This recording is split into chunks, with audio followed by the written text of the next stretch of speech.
everyone, my lovely friends. Welcome back to our 7-day mental wellness journey course. Today is day 2. Now that's 4. 2. 2. Today we're going to start to talk about turning what we think of as negatives, just in general, can be pretty much anything from a negative event to even some things that we might call mistakes or failures. I'm putting those in quotes, mistakes or failures. Things that happen like that we, happens to us or that we happen to do. How can we take those and kind of reframe our mindset into making those into positives? Because I'm going to tell you right now, there's always a way to turn a negative into a positive. You just have to have the right mindset. And that's what this whole course is about, right? It's talking about mindsets and kind of shifting our mindsets a little bit so that we can improve ourselves and our mental wellness, right? Because that's the whole mental wellness journey here. So as always, we're going to get started today with a little bit of, I guess, kind of like a warm-up just to get us in the vibe, something that's going to help us relax. And like we said in the last video, something that's going to ground us, right? And there's different ways of grounding. Yesterday we worked on, scanning your whole body as you're able to, scanning different parts of the body and really feeling yourself grounded into, the floor, the earth, a chair, a bed, whatever you're sitting on or standing on or just, existing on, right? Things that you can physically touch and feel yourself pulled into. Gravity is always pulling you down, right? And so that's what we talk about when we talk about grounding. We want to feel that sensation of like we are connected to what's below us. We don't want to feel like we're floating off into space somewhere. And maybe sometimes you get that feeling.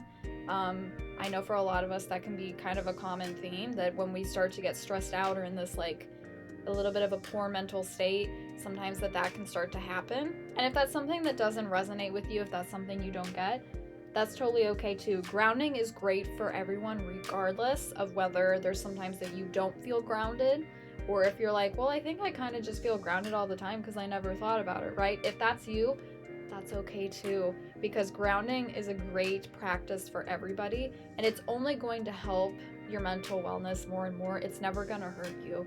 It's always going to be there to support you when you do that grounding. So today we're going to do a little bit of a different type of grounding, and we're going to do a little bit of, I don't want to say yoga, because if you're not someone that does yoga, that might kind of scare you a little bit. You're like, oh boy, I don't know if I can do that. We're just going to do a little bit of very, very simple stretches, again, to feel ourselves in our body. So yesterday we were scanning our body, really feeling what it feels like to just sit and be one, like in our body. And today we're going to kind of maneuver the body a little bit to start to feel it a little bit more. Because another part of, helping your mental wellness is focusing on how your mental and your physical well-being is actually really connected. So let's go on ahead and get started. I hope that the top of my head doesn't kind of get cut off by the camera here. I wanted to make sure all of me is in frame so that you can see how I'm going to do this stretch today. So we're going to start just like yesterday, preferably sitting or standing today if you can, if you're able. If not, just do the best that you can, you guys. I don't want you to push yourself into something that you're not comfortable with. So today I'm going to kind of just cross my legs here. You can do this with your legs outstretched. You can do this again, standing is totally fine too. Just whatever kind of works for you. Today I'm going to do this because this is going to help me sit up very, very straight. And again, I'm hoping my head is not cut off. If it is, sorry. Because we want to sit up as straight as possible in the spine. And your spine health is actually really important for your mental well-being. Because, listen, we all know that when we get back pains, we get, everybody, every once in a while we all get back pains, and then that makes us grumpy. And it's so we don't want to have any type of pain or anything. We want to relax the back muscles. Again, just like yesterday, relaxing our muscles is going to help us physically feel relaxed. And when we feel physically relaxed, it's easier for us to be more mentally relaxed. So go on ahead and just however you can, just some type of position that's going to get your back as straight as possible. Again, sitting or standing is probably going to be best, so that we can just be here for a moment. And then to get started stretching, we're actually going to twist the back now. Again, as much as you're able. If you can't go very far, that's totally okay. what I'm going to do is I'm going to take my opposite hand here to my opposite knee, and I'm going to use my other hand to kind of crank me around a little bit so that we're getting kind of this twist sensation in the back. Almost think of like when you're wringing out a washcloth. That's a weird word, isn't it? Wringing. It like doesn't even make sense. Is that even like English?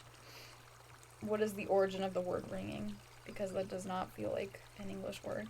But anyway, we're going to kind of twist around just again as best you can. If you can only get to here, if you're not able to use your hands or your arms, just kind of twist using the shoulders, the upper body as much as you can.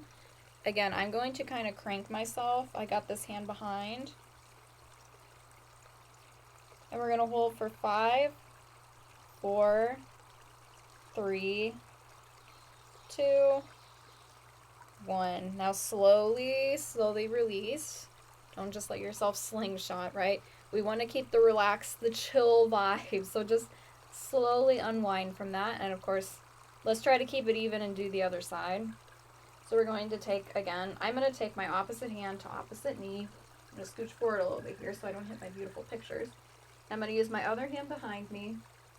And again, while you're doing this, you want to keep the spine as long as possible. So keep sitting up straight as much as you can. And crank yourself around. Again, with or without the hands, doesn't matter, just as long as you're turning this way and imagining that crank, that ringing sensation in your back. Really, really visualize that here. I think that helps too. And we're going to hold for 5, 4, 3, 2, 1. Slowly release. Slowly come back to center. Now, again, whatever position you're in here, I'm just doing cross-legged. I think that'll probably be the easiest, simplest maybe. We're going to now take the palms forward. So I'm going to scooch back. Actually, I might come sideways a little bit so you can still see me here. And we're going to reach forward. And now we're going to think of folding the back. Right, we're going to think of kind of like the back comes up and over as we, like that there's a table here or something. Think of that as you're putting yourself up and over. And the goal is to get the hands out, again, if you're able to, as far as you can. And then just kind of relax the spine, relax into it, let go.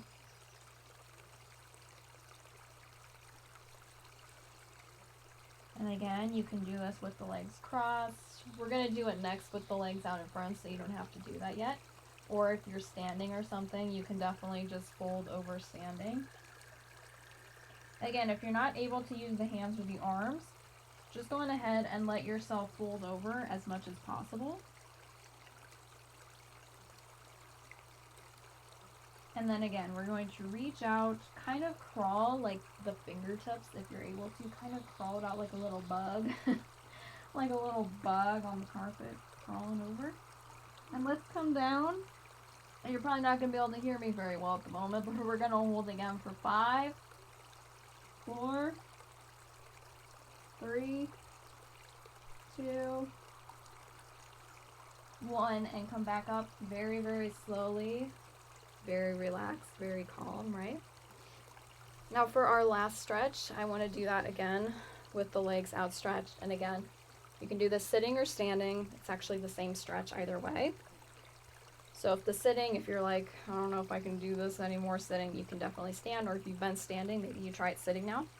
And what we're going to do is flex the feet, flex the toes up towards the sky or towards the ceiling. And now from here, this is a little bit more of a complex stretch if you don't do this very often. So we want to keep the back, again, very straight. Keep the spine very nice and long. Think of it as it's like pulling in each direction, like something is pulling your tailbone down and then pulling the base of the spine. The neck is pulling upward. So it's like these two different directions to keep you as straight as possible. Now from here, again, we're going to fold over, but I want you to keep the back very straight this time. You might not go very far, and that's okay. You might only be here. You might even only stay here, and that's okay. Whatever works for your body. And if you have the ability to use your hands and you want to reach for the toes, kind of grab, do that. What we don't want here is for you to lose that stretch in the spine, because we're focused on the spine right now. So you might feel it more in the back than you do the legs, and that's actually a good thing right now. So we're going to reach towards that intention of reaching towards the toes, and keep the back, again, as long as possible right there. And this is an intense one, so just hold on with me here for 5, 4, 3, 2, and 1. Come up very, very slowly. Kind of pull yourself back up. Awesome, you guys. You guys just did great stretches. Ah, so exciting. Again, another way to ground yourself. So now you might actually feel a little bit looser, especially in the spine. You might feel like your muscles are more relaxed and more pulled out, right? Because we did a lot of this, the twisting motion, the pulling motion, the folding motion, you know, all these all these different things to help, again, feel a part of our body, to make the body feel more relaxed, so that then mentally we can start to feel a little bit more relaxed as well. So now, kind of going to regroup here. I had to bring my laptop in because we will, of course, as always, work on our worksheet next. But let's just talk about what just happened for a moment. Like, think to yourself, or, you know, chat out loud back to me if you'd like. Not that I'm like Dora the Explorer here. What did you say? How did it go? But let's really think about, you know, how do you feel after that? How do you honestly feel? Hopefully, I'm really hoping you do feel better in your body and everything, and mentally as well. But I also recognize that you might not. You might actually not feel as good, especially if you found that you kind of had limitations in the stretches, right?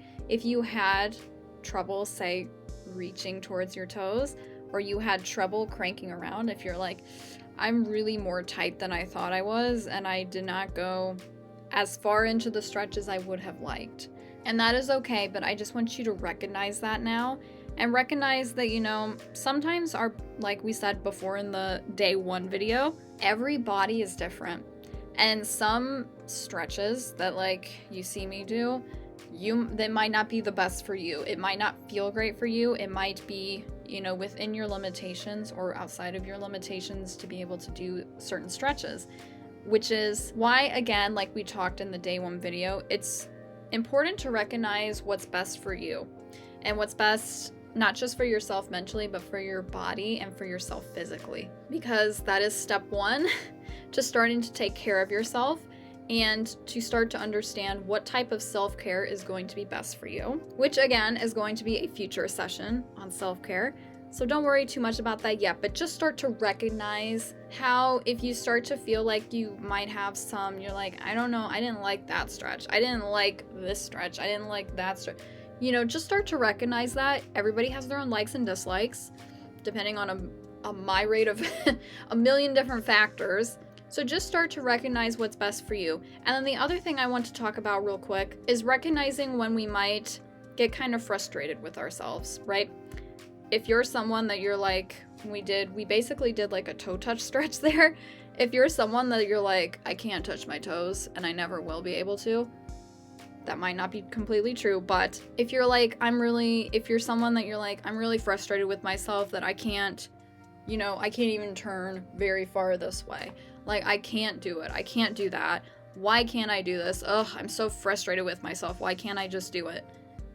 That is a very common thing. We all get that sometimes. That is kind of on the same wavelength, I want to say, as, you know, when we start to think of mistakes and failures, right? Like I said in the beginning of the session. Or sometimes you might get kind of frustrated with yourself because you're like, I made a huge mistake doing this, whatever it may be in your life today or yesterday or whenever. You're like, I made a huge mistake and I just can't forgive myself for it. That's some negative thinking right there, right? But mistakes, you guys, we have to think of mistakes are not always bad things. Mistakes, I mean, there's the age-old saying, you can learn from your mistakes, but it's definitely true. You definitely can. Or things that you consider like a failure, a mistake or a failure, right? You have to think of these things are things that we can definitely turn into positives either right away or down the road, whether you realize it or not, that we have to have these things happen that we think of as negatives. They're not exactly negatives because personally I find that I think they can always come with a positive counterpart to them. Again, either right away or further down the road. And here's a little bit of just a fun fact for you on that idea that I heard recently, that people who invest in small businesses actually tend to choose to invest in small business owners that have failed before.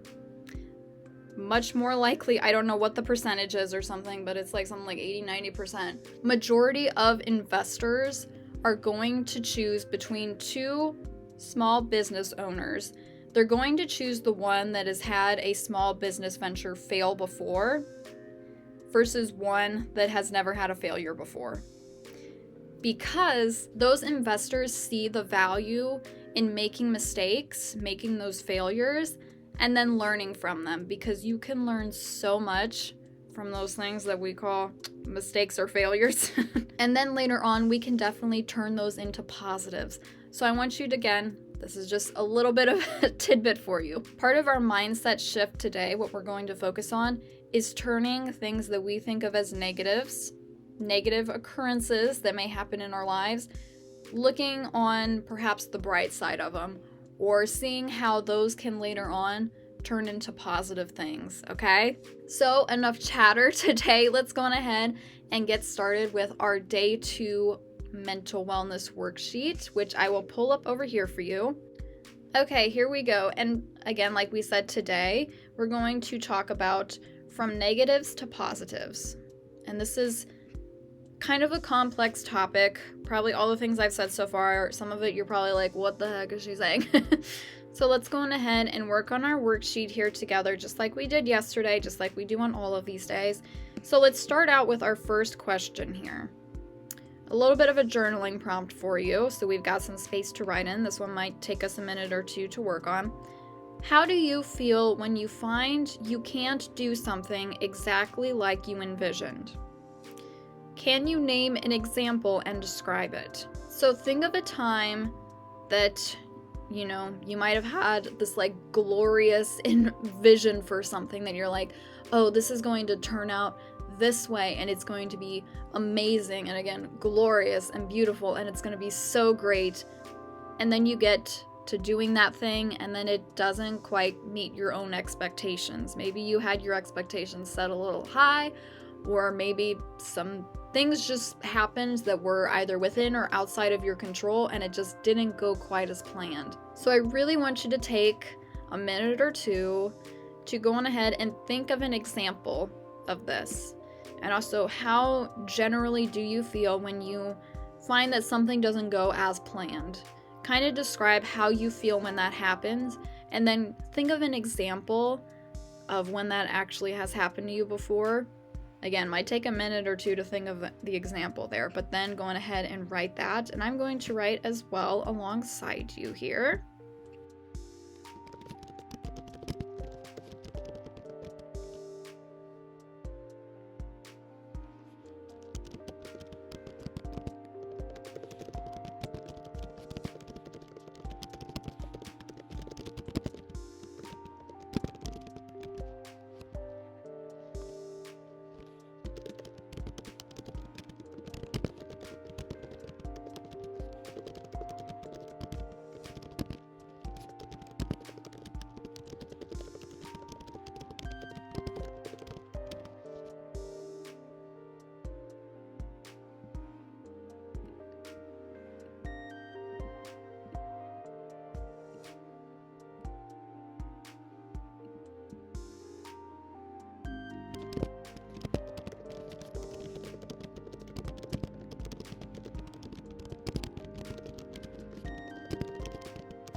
Okay, so hopefully you're coming up with something. I've got something written down here I will share with you in just a moment. So, again, as always, pause, take your time if you need more time to work on this question with me here. But if not, I'll go on ahead and share my thoughts. And if you're still kind of stuck, got a little bit of writer's block, maybe I can help you chisel the block out of your brain, right? So I wrote as an answer for this question, for the first part of the question, how do I generally feel when something like this happens? I generally feel very disappointed. I'm just being totally honest here. I get very disappointed when something doesn't go the way I plan. But I added to this and I said, however, I want to work on turning this idea of making everything perfect around. Because I am someone that's self-proclaimed perfectionist here. That when something doesn't go, I am someone that I get very big visions for things. And when it doesn't go as I envisioned, I get really hard on myself. But this is something that I know about myself, that I know myself in this. And this is something that I'm definitely actively working on turning around. And I'm trying my best to let go of this idea of perfection. Now for the second part of this question, an example of when something like this happened and describe it.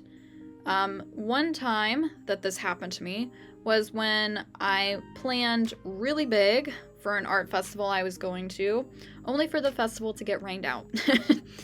This was maybe a year or two ago at this point, but it was in the fall. It was going to be an outdoor event. I planned really big. I prepared. I made a lot of new fresh paintings and a lot of different artwork to bring to this outdoor event. I got there. I set up my tent. I set up all my stuff. And it like downpoured, like storm. I don't think there was thunder and lightning, but it downpoured so hard and the wind was so rough and it blew my stuff all over and I had a lot of paintings get ruined that day. A lot of things that I had used oil marker with, the oil was not waterproof and the water got on it and it ruined things. So that was a time that I felt very, very disappointed after that. However, looking back now, thinking about our mistakes and failures, for me, I would almost consider that a failure. I feel like that's kind of a harsh word, mistake and failure, so maybe we should come up with a different term, a negative occurrence. A negative event or occurrence. That was definitely one that was a negative occurrence for me, but looking back, I think I definitely learned from it, because I learned that in the future, I need to come prepared for when those types of things happen, to prevent my paintings from getting damaged and to prevent, myself from getting too disappointed, I guess, too. So whatever you wrote for that question, if you'd like to share it in the comments below, definitely do. I'd love to hear it. We'd love to, all of us as a community, chat about it. Now, let's go on ahead and move on to the next question. This one's a pretty easy, not a journaling question, but on a scale of 1 to 5, and be completely honest with yourself, rate how much you, personally, like to control the outcomes of situations. How much of, quote-unquote, of a control freak are you? Again, be totally honest with yourself. I'm gonna be completely honest with myself. And again, with 1 being the lowest of you're like, I can just go with the flow, whatever happens, happens. And 5 being like, I am a perfectionist to a T and I have to control everything. So go on ahead and just circle whatever you think you are. And I definitely had to circle 5 for myself. So yes, definitely 100% I am a self-proclaimed control freak. Like I already said, perfectionist control freak definitely describes me. But just being honest with ourselves here, just kind of, thinking about it and giving ourselves a quick rating there. Okay, now for our main exercise of this worksheet. Exercise in quotes. Mental exercise. We're not going to do any more stretching and push-ups or anything. This is really important to work on though. We're going to practice turning negatives into positives. Those negative occurrences, things that again, quote-unquote, mistakes and failures. So rewrite the following negative statements into ones with more positive vibes. And down here, we've got 2 already written out for us, the negatives. I wrote these out in advance, FYI. So just like today, one that I already thought of, I'm never going to be able to touch my toes. That might be something that you say, or you hear somebody else say, because we did that stretch earlier that you might have been like, I'm never going to be able to do that. So what's the point, right? And another one here, someone might say, I'm terrible at seeing the good in bad situations. Again, another negative statement.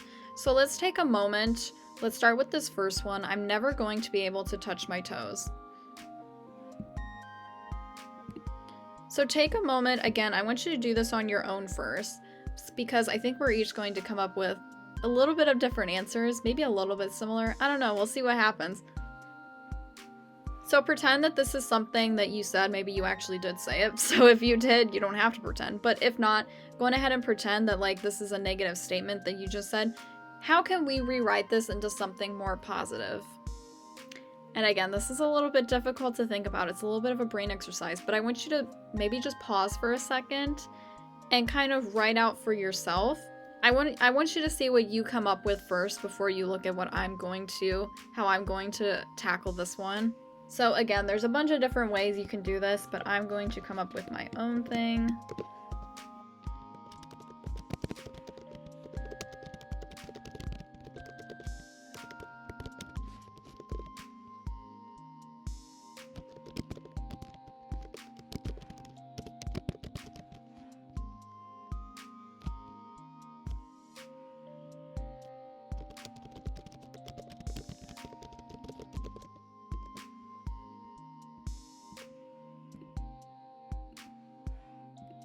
And okay, I'm going to give you one example, and then I think I might write another one just to give you different ideas of ways you could come up and approach this, because it is a little bit difficult. But again, hopefully you took a beat to yourself to kind of think or write of your own answer, because I don't want you to completely copy me or anything. But if you need help coming up with something, I just rewrote this negative statement into a positive one by saying, instead of saying, I'm never going to be able to touch my toes, I wrote, I'm not able to touch my toes right now, but that's okay because every body is different.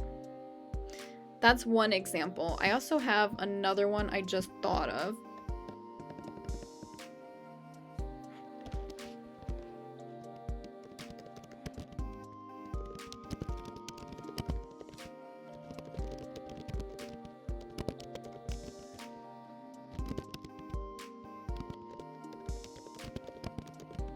Okay, so I just did another example here that I just thought of. So here's two different examples, either that first one I came up with, or you could also say, I'm not able to touch my toes right now, but I know I can eventually get there with practice and constant stretching.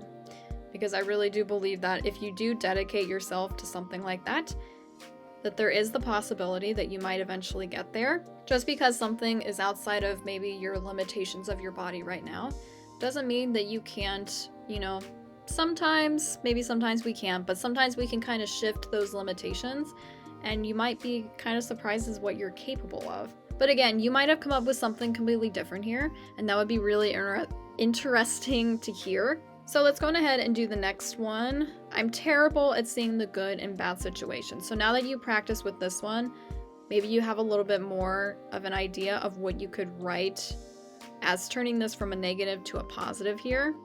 So go on ahead and take a moment to do that, and I'm going to as well.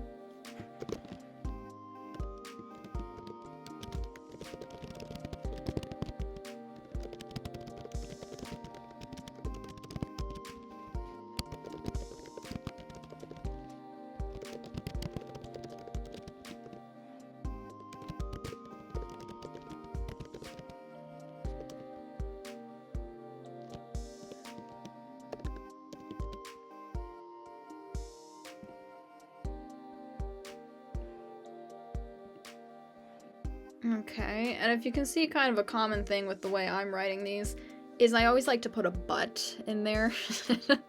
Just a little bit of a writer's blockage. Chisel it out with a but. If you're not sure how to turn something from negative to positive, just add a but. B-U-T, not the other but. So the way I approach this one is, I'm not the best at seeing the good in bad situations. I did change the terrible part into I'm not the best, because that's not as negative, right? But, there's that but, it's something I'm willing to work on. Now, here, I think I just came up with another example of one way you could look at this.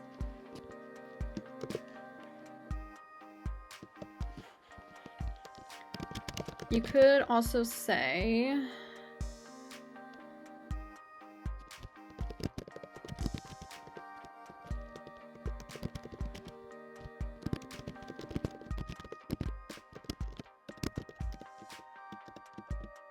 this one I didn't use a but. So this one I just said, I'm not really an optimist, and that's okay.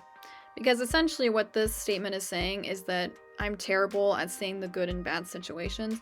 Is you're kind of just saying, I'm not really an optimist. An optimist would be good at seeing the good in bad situations. But maybe you just say, I'm not really much of an optimist, and that's okay.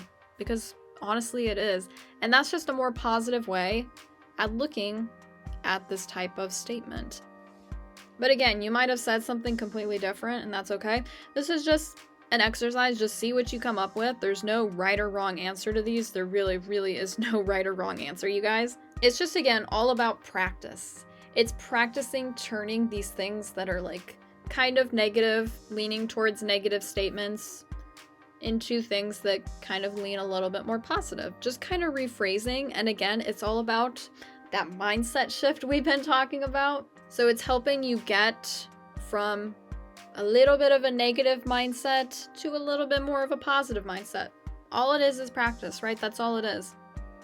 Now for our last box here, I want you to take a moment, take a beat, pause, and I want you to write your own negative statement. Maybe just something you come up as an example. Maybe you're like, I'm not really a negative person, so, and that's great too. Just think of an example, like these are just examples. An example of something someone might say that's negative. Or if you do have something that's like weighing heavy on your mind, that's like this kind of feeling negative, right? If it's a statement that's feeling negative, go on ahead and write that here. And then over here, just like we've been doing, I want you to rephrase that and repurpose it into something a little bit more positive. So this one's definitely going to take you a minute or two. So if you need to pause, take some time to write it out, definitely do that. But I'm going to do this along with you.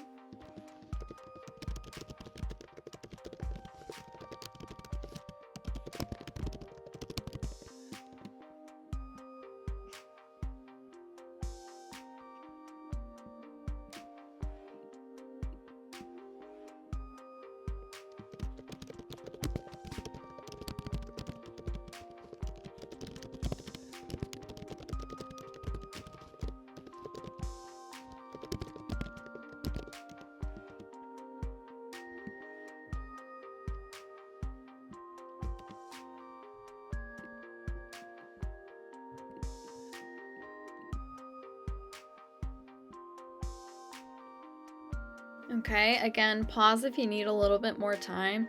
This one would be very interesting if you do feel comfortable sharing what you wrote in the comments below. If not, that's totally okay too. I get it. It's a personal, you might have wrote something very personal here. I just tried to come up with an example that I just wanted to share with you. An example that someone might say is as a negative statement. Someone might say or feel or think, I'm never going to be able to improve my mental wellness, or I'm never going to improve my mental health. And that's something someone might think. Maybe you might even feel that too, and that's okay.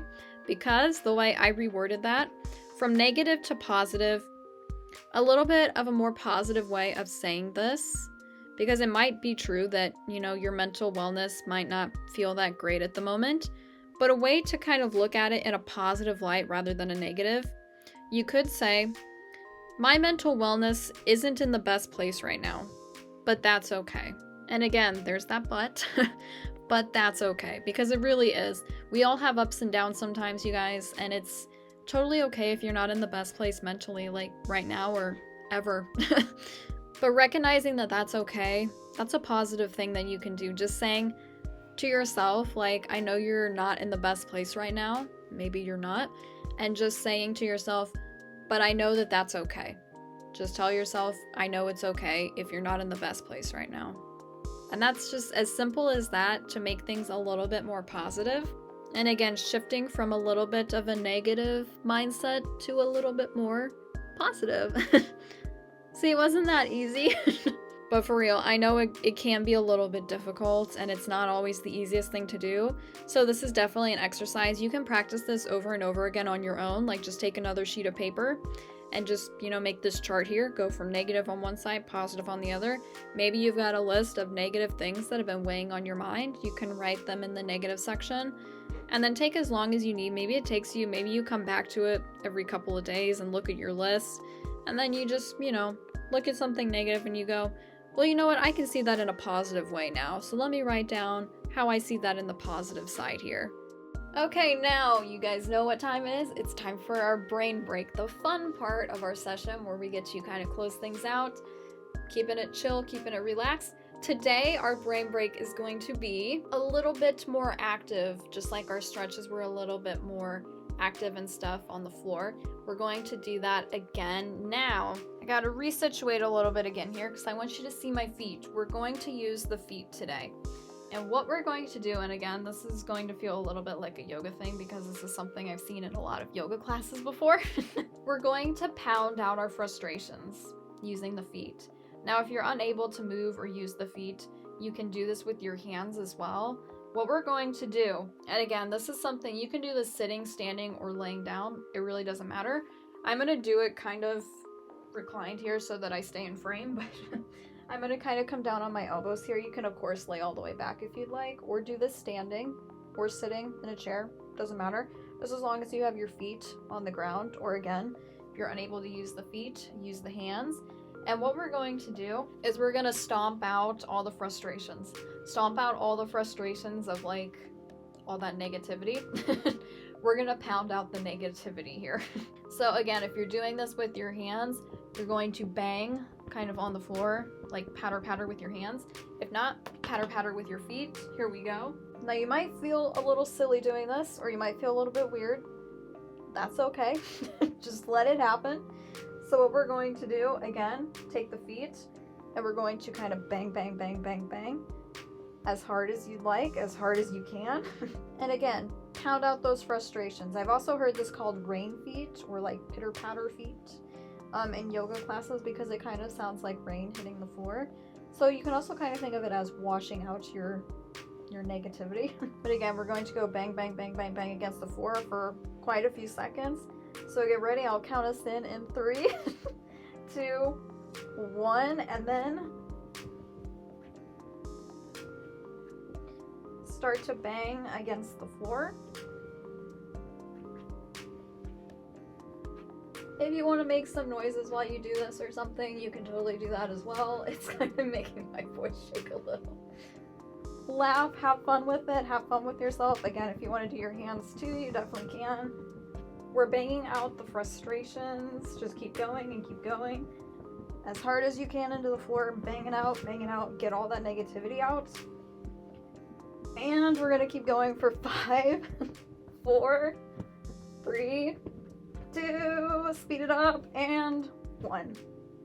Awesome. Oh my goodness. Again, you might have felt really silly doing that, but that is something that you can come back to. Anytime you're feeling really, really frustrated, just bang it out. Because now you might actually feel in your feet or your hands that you feel a little bit of this energy built up in there that I don't know how to describe it. It's almost a feeling of like, I don't know, you just feel the residual energy of like that surface of your hand or the sole of your foot hitting the ground. That is just kind of like, it's kind of like waves shooting through your nerves there. Like you can really feel it. And that's just one way that if you're ever frustrated, at least when I'm frustrated, I find that it really helps for me to get active and to really do something really, really active to really get my frustrations out. Like I'm someone that if I get frustrated, I feel like punching a wall. So if you're someone that's like that, even if you're not like that, that's really a beneficial thing for anybody to do, to just pound it out on the floor. Because then you don't break anything. You don't put a hole on the wall that way. But I really, really hope you guys enjoyed today's session of your 7-day mental wellness journey course. And of course, I'm going to hopefully see you tomorrow or the next day or whenever you return for day 3. And day 3, I think, is one of my favorites, or if not my favorite, one of our days that we have to do. So definitely come back to see that. And I will see you all Then, my fellow friends,